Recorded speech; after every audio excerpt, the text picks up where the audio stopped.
Kinontra ng ilang minority senators ang pahayag ni Senator Pia Cayetano na tila walang pakialam ang mga ito sa kanila matapos ang nangyaring putukan sa loob ng Senado noong nakaraang linggo. Si Sheena Torno magbabalita. Tinabla ni Senator Erwin Tulfo ang emosyonal na pahayag ni Senator Pia Cayetano sa sesyon ng Senado nitong Miyerkules. Pinagbintangan kasi ni Cayetano ang minority senators na walang pakialam sa nangyaring putukan noong May 13. Saloobin ni Senator Pia, bakit wala man lang ni isang senador sa minorya ang kinamusta sila, bagay na itinanggi ni Tulfo.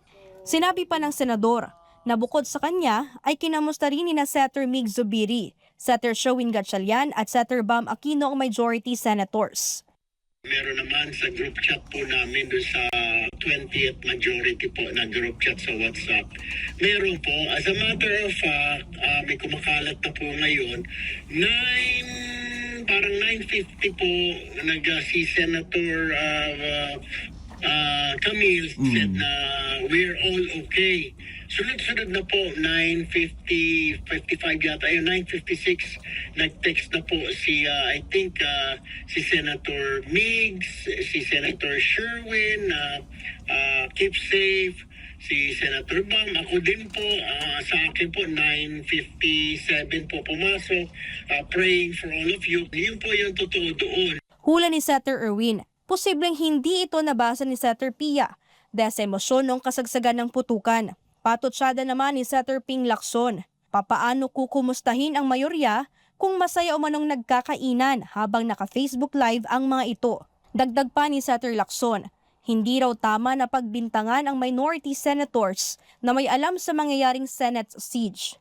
Paliwanag pa ng senador, maagang umalis ang minorya sa kadahilanang mabilis natapos ang sesyon. Ang nakatakda kasingsa ng caucus ng buong senador ay nabago at tanging majority na lamang ang nagsagawa ng pagpupulong.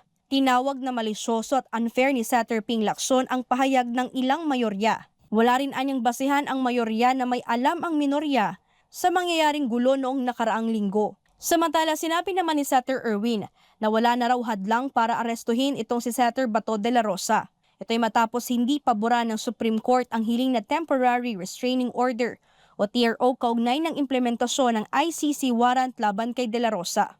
Kung yun po sinasabi ng Supreme Court, hindi na po nakialam ang Supreme Court, by not coming out with the TRO, ibig sabihin ginagalang ng sa SC po, yung standing warrant from the ICC. So, bakit po natin pakialaman po yun? Bakit po natin pipigilan? So opinion ko po, hindi po ako abogado, pero malinaw po, di po ba, sana kung walang jurisdiction po yung ICC na yun, sana nagpalabas na po ng TRO. Sa akin pong pagkaintindi, nagpalabas na po ang SC ng TRO sana. Wala pang pahayag ang bagong liderato ng Senado sa naging desisyon ng Korte Suprema kay Senator Bato. Matatandaan noong nakaraang linggo ay tuluyang umalis ng Senado si Senator Bato de la Rosa sa kabila ng ibinigay sa senador na protective custody. Ipinag-utos na rin ng Department of Justice sa PNP at NBI ang pag-aresto kay Bato de la Rosa kung saan itinuturing na rin siyang pugante. Para sa Diyos at sa Pilipinas kung mahal. Ito si Sheena Torno, SMNI News.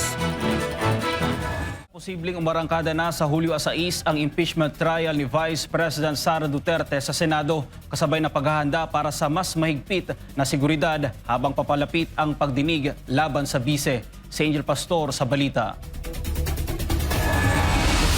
Target ng Senado na simulan sa July 6 ang impeachment trial ni Vice President Sara Duterte. Sa isang panayam, sinabi ni Senator Erwin Tulfo na ito ang napag-usapan matapos ang isinagawang All Senators Caucus nitong Miyerkules. Ayon kay Tulfo, inilatag na rin ni Senate President Alan Peter Cayetano ang proposed schedule para sa magiging takbo ng impeachment proceedings.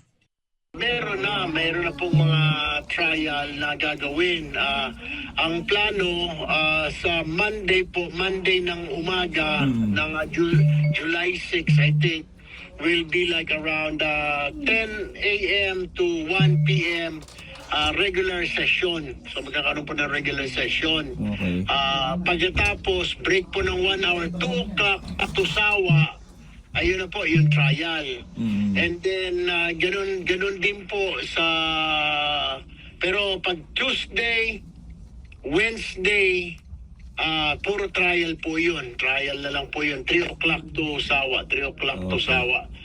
Ayon pa kay Tulfo, tuwing Huwebes ay tatalakayin naman ang mga moisyon o iba pang usapin kahit nakasinidye adjournment o walang regular na sesyon ng Senado. Sa July 27, walang impeachment trial dahil sa State of the Nation Address o SONA ni Pangulong Marcos Jr. Magpapatuloy naman ang impeachment trial sa July 28. Simula rito tuwing Martes, Miyerkules at Huwebes na gaganapin ang pagdinig at magsisimula ito ng alas 3 ng hapon. Layunin umano ng Senado na maipagpatuloy ang regular na legislative work ng mga senador habang isinasagawa ang impeachment proceedings laban sa Vice Presidente. Samantala, sinabi rin ni Tulfo na kailangan ng dagdagan ang seguridad sa Senado habang papalapit ang impeachment trial. Ayon sa Senador, inaasahang dadagsa ang parehong supporters at kritiko ng kampo ni Vice President Sara sa oras na magsimula ang pagdinig. Dahil dito, mahalaga ang mas mahigpit na crowd control mula sa Philippine National Police upang maiwasan ang posibleng tensyon at kaguluhan sa paligid ng Senado.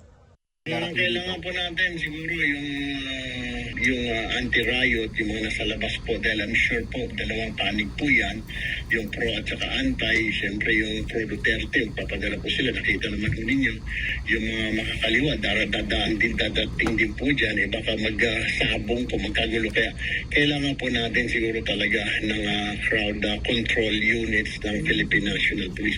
Sa ngayon, hinihintay pa ang pinal na kumpirmasyon mula sa Senado kaugnay sa schedule ng impeachment trial at mga ipatutupad na security measures sa loob at labas ng Senado. Para sa Diyos at Pilipinas kong mahal, Angel Pastor, SMNI News. Abangan ang iba pang balita sa pagbabalik ng SMNI News Blast.